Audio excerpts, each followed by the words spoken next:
तुम जब कुछ काम करने लगोगे, बुरे काम करने लगोगे, तो फिर तुम्हारे ऊपर बलाएं नाजल की जाएंगी। ये कब होगा? कुर्बे क़यामत में होगा। जब तुम ये उल्टे उल्टे काम करोगे, गुनाह करोगे, बुरे काम करोगे, फिर तुम्हारे ऊपर बलाएं उतरना शुरू हो जाएंगी। या रसूलुल्लाह, अर्ज़ की गई, या रसूलुल्लाह कौन से ऐसे काम हैं? आका करीम सल्लल्लाहु अलैहि वसल्लम ने इरशाद फरमाया, जब तुम लोग शराब कसरत के साथ पीना शुरू कर दोगे, जिना आम हो जाएगा।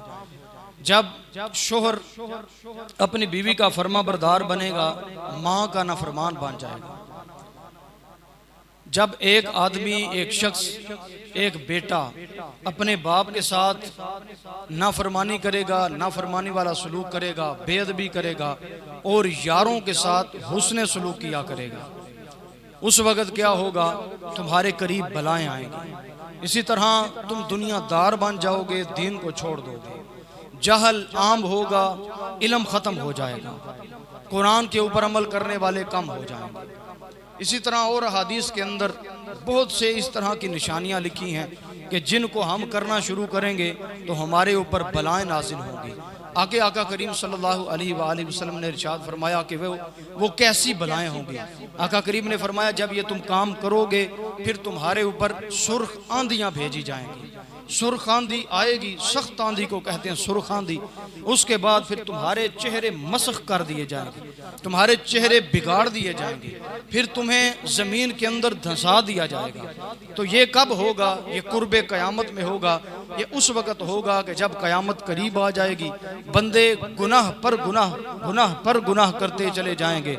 उन्हें कोई भी इल्म का पता ना होगा, कोई कुरान पर अमल करने का पता ना होगा, मस्जिदों से दूर हो जाएंगे, इल्म से दूर हो जाएंगे, इल्म वालों से दूर हो जाएंगे, बुराई आम हो जाएगी, हर बुरा काम उसके अंदर आम हो जाएगा। फिर ये सारे काम शुरू होंगे, आंधियां भी आएंगी, फिर चेहरे भी बिगड़ने शुरू हो जाएंगे। फिर क्या होगा? आदमी ज़मीन के अंदर भी अल्लाह के हुक्म से धंसा दिया जाएगा। तो ये क़यामत की निशानियाँ हुजूर अनवर सल्लल्लाहु अलैहि वसल्लम के बयान करने का असल में मकसद ये है कि तमाम मेरे उम्मती इन तमाम कामों से बचें, क्योंकि ये वो काम करेंगे जो मेरी उम्मत में बड़े कमज़ोर लोग होंगे, बड़े गुनाह करने वाले होंगे। तो जो मेरी मानने वाले होंगे तो वो उनको जब मैं ये चीज़ बताऊंगा या उन तक ये इरशाद पहुँचेगा, आहिस्ता आहिस्ता ये सारे बुरे कामों को वो छोड़ने वाले बन जाएंगे। दूसरी हदीस पाक मेरे नबी अकरम सल्लल्लाहु अलैहि वसल्लम, तिरमिज़ी शरीफ, बाब सिफ़तुल क़यामत, नबी अकरम सल्लल्लाहु अलैहि वसल्लम ने इरशाद फरमाया, कुर्बे क़यामत क्या होगा? कुर्बे क़यामत ये होगा कि इल्म तुमसे उठा लिया जाएगा।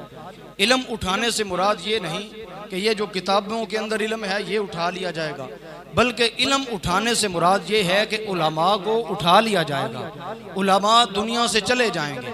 फिर क्या होगा? दूसरी हदीस पाक मैं साथ मिलाता हूँ, आका करीम ने इरशाद फरमाया कि जब इल्म उठ जाएगा फिर जाहिल लोग रह जाएंगे, जाहिलों के इमाम भी जाहिल होंगे। वो जो जाहिल इमाम होंगे उनसे लोग मसला पूछेंगे, फिर वो जाहिल इमाम होंगे, वो जाहिलियत की वजह से गलत मसला बताएंगे, खुद भी गुमराह हो जाएंगे, अपने मुक्तदियों को भी गुमराह कर देंगे।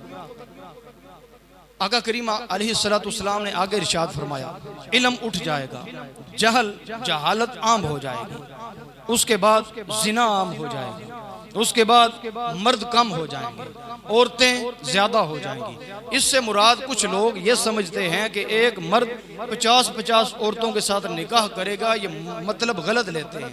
इसका मतलब ये है कि एक मर्द होगा,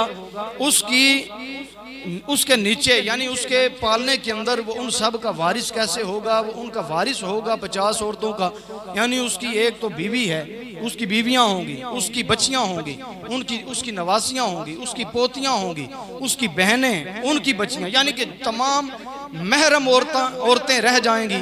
वो एक मर्द जो होगा वो उन 50 औरतों का पेट पालने वाला होगा। इस तरह के हालात बन जाएंगे। ये कब होगा? ये कुर्बे क़यामत के अंदर हो जाएगा। शराब आम हो जाएगी, बुरे काम आम हो जाएंगे, ये सारे इस तरह के काम। देखें आजकल क़यामत की निशानियां ज़ाहिर होती जा रही है, कुछ ज़ाहिर हो चुकी हैं, कुछ ज़ाहिर हो रही हैं। आगे कुछ आने वाले वक़्त के अंदर कुछ क़यामत की निशानियां ज़ाहिर होती रहेंगी। इसी तरह आका करीम ने इरशाद फरमाया कुर्बे क़यामत मेरे बाद 30 दज्जाल आएंगे जो ये लोगों को कहेंगे कि हम नबी हैं, हालांकि वो झूठे दावेदार होंगे, झूठे नबी बनकर आएंगे या नबी नहीं थे, झूठ लगा रहे हैं, लोगों के सामने झूठ बोले जा रहे हैं कि हम नबी हैं, हालांकि वो नबी नहीं होंगे। अना खातमुन नबीयीन, आका करीम ने इरशाद फरमाया मैं ही खातमुन नबीयीन हूँ, मुझ पर नबूवत अल्लाह ने ख़त्म फरमा दी है। आका करीम ने जब ये इरशाद फरमाया तो इससे पता चल गया, उनमें से आका करीम ने इरशाद फरमाया कि आखिरी दज्जाल जो आखिरी नबूवत का ऐलान करने वाला होगा वो दज्जाल होगा। वो जब निकलेगा एक आंख वाला होगा, वो जब निकलेगा, तिरमिज़ी की दूसरी हदीस है कि वो जब आएगा लोगों को गुमराह करेगा। दाएं हाथ पर उसने कुछ जन्नत रखी होगी, बाएं हाथ के ऊपर उसने जहन्नुम रखी होगी, हालांकि उसके बाएं हाथ के ऊपर वो जो कहता है जहन्नुम है वो असल में मुसलमानों के लिए जन्नत होगी, जो वो कहता है दाएं हाथ के ऊपर जन्नत है तो वो असल में जहन्नुम होगी। अगर वो किसी से कहेगा मुसलमान से मेरा कलिमा पढ़, मेरा पैरोकार बन, जब उसके मुसलमान उसे नहीं, उसकी बात नहीं मानेगा तो फिर क्या होगा, वो उसे कत्ल करने की कोशिश करेगा, उसे कत्ल करेगा। फिर वो उसके सामने कुछ चीज़ें रखेगा, चाहे लोग उसके सामने आएंगे। चीज़ें क्या रखेगा, वो अगर इशारा करेगा तो बारिश का बरसना शुरू हो जाएगा, अगर वो इशारा करेगा तो ज़मीन अपने अंदर से अनाज उगाना शुरू कर देगी। ये कौन करेगा, ये दज्जाल करेगा। अगर वो कोशिश करेगा तो हवा के अंदर उड़ना शुरू कर देगा। फिर वो मदीना शरीफ के अंदर पहुंचेगा, मदीना के अंदर जा न सकेगा, उधर से ही घूमेगा। फिर वो हरम शरीफ के अंदर जाएगा, वहां भी जा न सकेगा, वहां से भी वापस आ जाएगा, इसलिए कि मदीना के राहों और काबतुल्लाह शरीफ के हरम के राहों के अंदर अल्लाह ताला ने फरिश्तों को मुकर्रर फरमाया है कि जो दज्जाल को इन पाक जगह के ऊपर दाखिल होने से मना कर रहे हो। ये अल्लाह तबारक व तआला की मशीयत, अल्लाह ताला की मर्जी। फिर वो दज्जाल लोगों को गुमराह करेगा। कुछ लोग जो अहले ईमान, पक्के ईमान वाले होंगे वो उसके दजल के अंदर, उसके झूठ के अंदर कभी नहीं आएंगे। जो डामाडोल ईमान वाले होंगे वो उसकी बात मानेंगे, उसी के होकर रह जाएंगे, वो दारा ईमान से खारिज हो जाएंगे। अब ये दज्जाल आएगा। इस तरह और भी आका करीम ने क़यामत की निशानियां बताई। वो कौन कौन सी निशानियां हैं, बल्कि आपको एक वाक़या सुनाता हूँ जो हशर के अंदर हमारे साथ मामलात होने हैं, उस हवाले से फिर मैं आपको क़यामत की निशानियाँ, हशर की निशानियाँ बताने जा रहा हूँ। एक बुजुर्ग थे रहमतुल्लाहि ताला अलैह, अल्लाह के वली, उनके पास एक शख्स आया, आकर अर्ज करने लगा, हुजूर वाला मैं आपको दावत देने के लिए आया हूँ, दावत तुआम, आप मेरी दावत तुआम कबूल फरमाएं। उस बुजुर्ग ने फरमाया, पहली तो बात, अगर मैं तुम्हारी दावत कबूल कर लेता हूँ तो फिर चंद चीज़ें तुम्हारे सामने रखता हूँ, अगर वो तुम्हें कबूल हैं तो मैं आ जाता हूँ। अर्ज की जना चाहूँगा बैठ जाऊँगा। नंबर 2, जो चाहूँगा खाऊँगा। नंबर 3, जो कहूँगा वो तुम्हें करना पड़ेगा। दावत कबूल कर ली गई, वक्त दावत आ गया, दुनिया बैठी है, मजमा आम है। अल्लाह के वली जैसे ही आए, जहाँ पर लोगों के जूते पड़े थे वहाँ कर अल्लाह का वली आकर बैठ जाता है। अब चूंकि शर्त थी, कोई कुछ ना कह सका, अल्लाह के वली बैठे रहे। उसके बाद जब खाने का वक्त आया, लोगों ने मुर्गे मुसल्लम पर हाथ रखा, इस अल्लाह के वली ने अपनी झोली से एक सूखी रोटी का टुकड़ा निकाला, उसी को चबाना शुरू कर दिया। अब क्योंकि शर्त थी, कोई मना ना कर सका। जब सारे खा चुके तो फरमाया, अब एक चूल्हा लाओ, उस पर आग जलाओ, उसके ऊपर एक तवा रखो। चूल्हा लाया गया, आग जलाई गई, फिर उसके ऊपर तवा रखा गया, फिर उसके नीचे जब आग लगाई गई, वो जो चूल्हे के ऊपर तवा था वो सख्त गर्म हो गया। अब वो अल्लाह के वली देखे करामात कैसी दिखाते हैं, वो अल्लाह के वली उस सख्त गर्म तवे के ऊपर चढ़ गए, खड़े होकर फरमाते हैं, ओ अल्लाह के बंदो, मैं इस वक्त के खाने का हिसाब देने जा रहा हूँ कि मैंने ये एक सूखी हुई रोटी का एक टुकड़ा खाया है। इतना कहकर उस तवे से नीचे उतरे और फरमाया कि बस अब तुम लोग एक एक करके आते जाओ, इस तवे पर खड़े होकर आकर हिसाब देते जाओ कि तुमने आज के खाने के अंदर क्या क्या खाया हुआ है। अब जनाब हर तरफ से चीखें बुलंद हुई, अल्लाह के वली, आप तो अल्लाह के वली हैं, आप तो अल्लाह के बंदे हैं, आपकी तो ये करामत है कि आपने यहाँ पर खड़े होकर एक रोटी का हिसाब दे लिया। वो फरमाया अल्लाह के बंदो, तुम आज मुझे कहते हो कि ये मेरी करामत है। अरे तुम याद तो करो, जब हशर का दिन आएगा, ये सूरज सवा नेज़े पर रहकर आग बरसा रहा होगा, ये जो जमीन ये तांबे की हो जाएगी, कोई किसी का पुरसिशे हाल ना होगा, बाप बेटे से भागेगा, माँ बेटी से भागेगी। अरे उस वक्त आका करीम ने इरशाद फरमाया कि उस वक्त तुम अपने दोनों कदमों को उस वक्त तक नहीं उठा सकोगे जमीन से जब तक अल्लाह की बारगाह में 5 सवालों के जवाब ना दे लो कि एक, तुमने अपनी उम्र कहाँ पर फिना की, ये दूसरा, तुमने जवानी कहाँ पर गुजारी, तीसरा, तुमने ये माल कहाँ से कमाया, चौथा, कहाँ पर खर्च किया, और पांचवा कि तुमने जो इल्म पढ़ा और सीखा था उसके ऊपर कहाँ तक तुमने अमल किया है।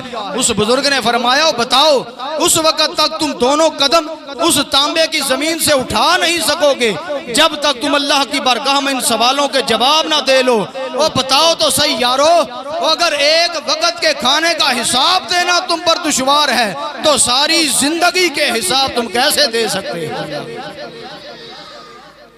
कभी सोचा है यार, हम भी अपनी उम्र गुजार रहे हैं, हम भी अपनी उम्र बिता रहे हैं, गुनाह पर गुनाह किए जा रहे हैं, फ्रॉड हम करते हैं, झूठ हम बोलते हैं, गीबत हम करते हैं, वादा खिलाफी हम करते हैं, झूठ हम बोल रहे हैं, हर बुरा काम हमारे अंदर पाया जा रहा है। यारों कभी सोचा है वो वक्त कैसा होगा, वो दिन कैसा होगा। आका करीम की बारगाह में एक मरतबा हजरत जिब्रील अलैहिस्सलाम हाजिर खिदमत हुए। अर्ज की या रसूल अल्लाह, अल्लाह तबारक व तआला ने जहन्नुम को बनाया हुआ है और जहन्नुम को भड़काया हुआ है। जहन्नुम ऐसी जगह है जहाँ पर गुनाहगारों को, काफिरों को, मुनाफिकों को डाला जाएगा। मेरे आका ने फरमाया, जिब्रील बता वो कैसी होगी। अर्ज की या रसूल अल्लाह, अल्लाह तबारक व तआला ने 3000 साल तक उस जहन्नुम को दहकाया। 1 साल दहकाया तो रंग उसका, उस आग का रंग पीला हो गया। एक दफा दहकाया तो सुर्ख हो गया, एक दफा दहकाया तो बिल्कुल स्याह हो गया।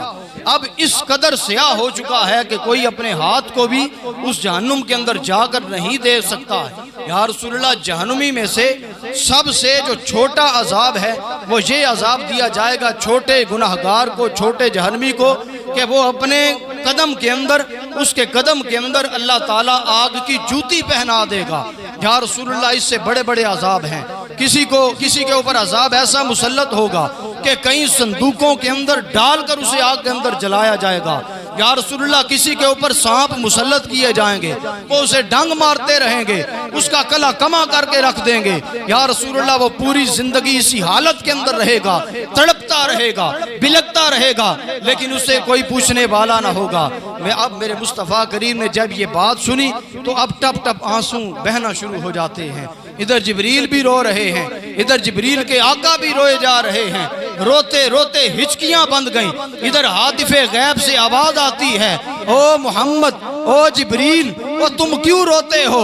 ओ तुम्हें मुबारक हो कि तुमको और तुम्हारे चाहने वालों को हमने उस आग से महफूज फरमा लिया है। ये अल्लाह तबारक व तआला ने आका करीम को खुशखबरी सुनाई है। अब हज़रत जिब्रील वापस चले गए। अब यही बातें मेरे मुस्तफ़ा करीम ने तमाम सहाबा किराम को सुनाई, सिखाई और अल्लाह ताला के अजाब से डराया कि उस सहाबा किराम, तुम तक ये बात पहुंची, तुम अपने आने वाले लोगों को ये बातें बता दो। जब जहन्नुम, जब क़यामत आएगी तो क्या होगा। मेरा अल्लाह कुरान के अंदर सूरह तकबीर के अंदर बड़ी खूबसूरत बात इरशाद फरमाया, इज़ा शम्सु कुव्विरत व इज़न नुजूमुन क़दरत व इज़ल जिबालु सुज्जिरत व इज़ल इशारु उत्तिरत व इज़ल वुहूश हुशिरत व इज़ल बिहारु सुज्जिरत व इज़न नुफूसु ज़ुव्विजत व इज़ल मौऊदतु सुइलत व इज़स सुहुफु नुशिरत व इज़स समाउ कुशितत व इज़ल जहीमु सुइरत व इज़ल जन्नतु उज़लिफत अलिमत नफ्सुम मा अहदरत। मेरा अल्लाह कुरान के अंदर फरमाता है, जब आफताब को लपेट दिया जाएगा, जब सितारे टूटकर बिखर जाएंगे, जब ये पहाड़ रेजा रेजा करके उड़ा दिए जाएंगे, जब 10 माह की हामिला ऊँटनियाँ भटकती फिरेंगी, जब ये वहशी जानवर इकट्ठे किए जाएंगे, अरे जब ये आसमान की परतें उधेड़ी जाएंगी, जब समंदर सुलगा दिए जाएंगे, जब इंसानों के घरों अलग अलग कर दिए जाएंगे। उस वक़्त जिंदा दरगोर की जाने वाली से पूछा जाएगा, बता तुझे किस जुर्म की पादाश में कत्ल किया गया। जब तुम्हारे नामा आमाल बेनिकाब किए जाएंगे, जब आसमान की परतें उधेड़ी जाएंगी, जब जहन्नुम को भड़काया जाएगा, जब जन्नत को करीब कर दिया जाएगा, फिर हर शख्स से पूछा जाएगा, वो बता तू कौन से आमाल लेकर अल्लाह की बारगाह में आज हाजिर हो रहा है। कौन सा वक्त होगा, नफ्सा नफ्सी का आलम मेरे भाई होगा, कोई किसी का ना होगा। बाप बेटे से पीछा छुड़ा रहा है, माँ अपनी बेटी से पीछा छुड़ा रही। आज जिस यार के लिए हम नमाजें छोड़ते हैं वो यार भी पीछा छुड़ाएगा। फिर क्या होगा, ये सारी दुनिया के अंदर हर इंसान नफ्सी नफ्सी का आलम है। सूरज सवा लेज़े पर है, जमीन तांबे की है, हर तरफ धूप ही धूप है। आसमान के या अल्लाह के दिए हुए साए के अलावा कोई साया ना होगा। उस वक़्त हर इंसान अपने पसीने के अंदर डुबकियां खा रहा होगा। अरे गर्मी सख्त किस्म की होगी, हर बंदा चिल्ला रहा होगा, परेशान होगा, अल्लाह के खौफ से परेशान होगा।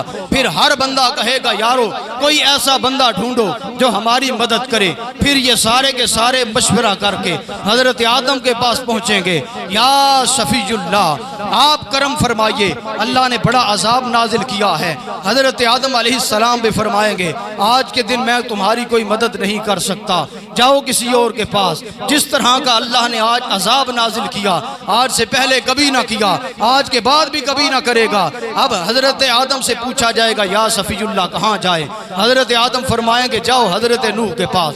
सारी दुनिया हजरत नूह के पास पहुंचेगी, या नूह नजीयुल्लाह हम किसके पास पहुंचे, हम क्या करें, हमारी मदद फरमाएं। हजरत नूह अलैहिस्सलाम फरमाएंगे आज मैं तुम्हारी मदद नहीं कर सकता, आज हमें अपनी पड़ी है, हम कहाँ जाएं, या नबी अल्लाह कहाँ जाएं। हजरत नूह फरमाएंगे जाओ हजरत इब्राहिम के पास पहुंचो। हजरत इब्राहिम से भी यही जवाब मिलेगा। हजरत इस्माइल के पास पहुंचेंगे, हजरत इस्माइल से भी यही जवाब मिलेगा। हजरत मूसा के पास पहुंचेंगे, यही जवाब मिलेगा। हजरत ईसा के पास पहुंचेंगे, यही जवाब मिलेगा। हजरत दाऊद, हजरत सुलेमान, हजरत दाऊद, कितने अंबिया के पास पहुंचेंगे। हर तरफ से मायूसी होगी, परेशान होकर एक दूसरे का मुंह देखेंगे। और आज हम कहाँ जाएं, हम किसको तकें, किससे मदद मांगे। अब परेशान खड़े होंगे, एक तरफ से आवाज आएगी आज तुम्हारी कोई मदद नहीं कर सकता, ओ मदद मांगने वाले आ जाओ, आज कोई मदद नहीं कर सकता, आज सिर्फ मोहम्मद मुस्तफ़ा तुम्हारी मदद कर सकता है। अना लहा, आज मैं हूं तुम्हारी मदद करने के लिए। इधर जब एक बड़े टीले पर मेरे मुस्तफ़ा करीम तशरीफ फरमा होंगे, सारी उम्मतें, सारे लोग मेरे आका करीम की बारगाह में खड़े हो जाएंगे। या रसूलुल्लाह करम फरमाइए, जब मेरे मुस्तफ़ा इमामा उतार कर अल्लाह की बारगाह में झुक जाएंगे, सजदा गुजार होंगे, अल्लाह की बारगाह में अर्ज करेंगे ओ मेरे सोना रब्बा, रब्बी हबली उम्मती उम्मती, ओ रब्बा मेरी उम्मत को बख्श दे। जिसके लिए मैं दुआ पैदा होते भी करता रहा, जिसके लिए दुआ मैं अपनी जिंदगी के अंदर भी करता रहा, जिसके लिए दुआ मैं दुनिया से आते हुए भी करता रहा, उसी के लिए दुआ रब मैं आज भी कर रहा हूँ। सोने रब्बा मेरे ऊपर करम फरमा। अब अल्लाह की तरफ से आवाज आएगी, इरफा रासका या मोहम्मद, अपने सोने सरे अनवर को उठा ले। और मोहम्मद जैसे फरमाएगा आज रब वैसे ही करता चला जाए। आला हजरत की रूह तड़पी, आला हजरत फरमाते हैं पेश हक मुस्दा शफाअत का सुनाते जाएंगे, आप रोते जाएंगे, हमको हंसाते जाएंगे, दिल निकल जाने की जा है आह किन आंखों से वो हमसे प्यासों के लिए दरिया बहाते जाएंगे। हाँ चलो हसरत जदो देखो वो, आह चलो हसरत जदो सुनते हैं वो दिन आज है, थी खबर जिसकी के वो जलवा दिखाते जाएंगे। खाक अफ्तादो बस आज उनके आने ही की देर है, खुद वो गिर कर सजदा में हमको उठाते जाएंगे। वुसअतें दी हैं खुदा ने दामने महबूब को, जुर्म खुलते जाएंगे और वो छुपाते जाएंगे। कूबा पाए पुल से गुजरेंगे तेरी आवाज पर, रब्बी सल्लिम की सदा से वजद करते जाएंगे। और हश्र तक डालेंगे हम पैदाइशे मौला की धूम मिसले फारस नजद के कलए गिराते जाएंगे और खाक हो दाए अदू जल कर मगर हम तो रजा खाक हो जाए अदू जल कर मगर हम तो रजा। अरे दम में जब तक दम है जिक्र उनका सुनाते जिक्र उन्हीं का सुनाते चले जाएं। अरे यारो जिसने आज भी मदद करनी है, जिसने कयामत में भी मदद करनी है, आज उस नबी पर दुरूद भी नहीं पढ़ते, आज उस नबी की सुन्नत के ऊपर भी नहीं चलते, आज उस नबी के सहाबा को गालियां भी देते हैं, आज उस नबी के अहले बैत से प्यार भी नहीं करते, आज उस नबी के दिए हुए कुरान को भी नहीं पढ़ते। और यारो सोचो तो सही, जब वो हशर का दिन आएगा कोई किसी का ना होगा, अगर वो नबी फरमा दें ओ मेरे उम्मती, तो कहता तो मेरा उम्मती है, बता तेरे पास मेरे उम्मती होने की निशानी क्या है। और यारो सोचा है कभी हम क्या वहां पर जवाब देंगे? हमें कोई जवाब ना आए, हम परेशान हो जाएंगे, हम क्या करें। यारो आज ऐसे बन के दुनिया से जाओ कि जब कब्र के अंदर भी आका देखें तो पुकार उठें ओ फरिश्तों छोड़ जो ये मेरा उम्मती है। जब हशर के अंदर जाएं तो वहां भी आका पुकार उठे ओ फरिश्तों छोड़ दो ये हमारा ही उम्मती है। आज हम इसके आमाल भी तोलेंगे, आज हम इसे आबे कौसर से प्याले भी पिलाएंगे, आज हम इसे खुद पकड़ कर पुले सिरात से गुजार कर रब की जन्नत में भी दाखिला अता फरमाएंगे। नियत करो यार, आखिरी जुमातुल मुबारक है कि आइंदा के बाद इंशाअल्लाह नमाज़े ये आखिरी जुमा पढ़ के ईदें पढ़ के मस्जिद को वीरान नहीं करेंगे। नियत करते हैं इंशाअल्लाह। इसी तरह जिस तरह हमने पूरे रमज़ान मुबारक को मस्जिद को आबाद रखा है, पूरा साल इंशाअल्लाह इसी तरह मस्जिदों को आबाद रखेंगे। बातें तो बड़ी हैं इंशाअल्लाह, फिर नेक्स्ट अल्लाह ताला अमल की तौफीक अता फरमाए। आखिर